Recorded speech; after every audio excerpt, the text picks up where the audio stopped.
Paşinyan İrəvanda Əliyevin şərəfinə məscid tikəcək. Ermənistan hökumətinin Azərbaycanla qurduğu münasibətlər İrəvan üçün fəlakət vəd edir. Referans az xəbər verir ki, bunu siyasətçi Derenik Malxasyan deyib. O bildirib ki, Bakı ilə aparılan danışıqlar və faktiki vəziyyət sülh demək deyil. Onun sözlərinə görə Ermənistanın baş naziri Nikol Paşinyan Azərbaycana olmazın güzəştlər edib və bunun əziyyətini Ermənistan dövləti daha sonra çəkəcək. Malxasyan daha sonra Paşinyanın Azərbaycan prezidenti İlham Əliyevdən çəkindiyini, onun bütün tapşırıqlarını yerinə yetirdiyini də iddia edib.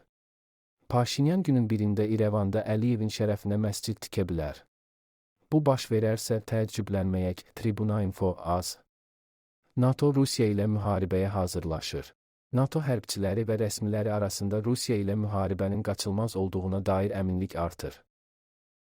Referans az xəbər verir ki, Almaniyanın Elt nəşrinin yazdığına görə Rusiya ilə qarşıdurma haqqında təkcə hərbi ekspertlər deyil, NATO daxilindəki yüksək vəzifəli şəxslər də danışır.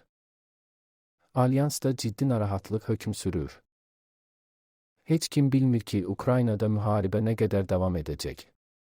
Amma xüsusilə Baltikyan ölkələrdə NATO ərazisinə hücum təhlükəsi Ukrayna müharibəsi bitəndən sonra daha da artacaq nəşri açıqlamasında sabiq yüksək rütbəli NATO generalı bildirib.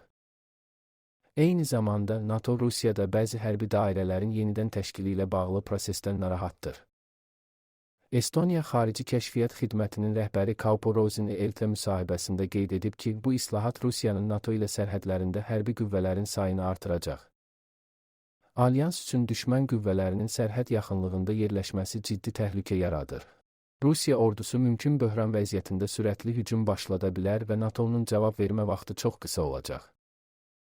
Buna görə də Alyans Rusiyanın mümkün hücumunun qarşısını almaq üçün intensiv hazırlıqlara başlayıb və gizli müdafiə planlarının həyata keçirilməsinə yönəlik işlər görülür. Nəşrin məlumatına görə NATO-nun Avropadakı Birləşmiş Silahlı Qüvvələrinin Ali Baş Komandanı Christopher T. Donahue 9 gün əvvəl Brüsseldə 32 üzv ölkənin hərbi nümayəndələrinə 4400 səhifəlik Şərq cinahında səngərləmə xətti konsepsiyası adlı geniş müdafiə planını təqdim edib. Donahue'nun konsepsiyasında pilotsuz uçuş aparatları və avtonom silahlar əsas rol oynayır. Eyni zamanda NATO-nun şərq sərhədləri boyunca daha ağır silahların yerləşdirilməsi və üzv ölkələrin orduları arasında məlumat mübadiləsini təmin edən şəbəkə əlaqələrinin gücləndirilməsi planlaşdırılır. Düşmən Azərbaycan ordusunu dayandırmaq üçün görün hansı yollara əl atıb. 30 ildən artıq müddətdə düşmən işğalında olmuş ərazilərimizdəki keçmiş döyüş postlarının yeni kadrları yayımlanıb.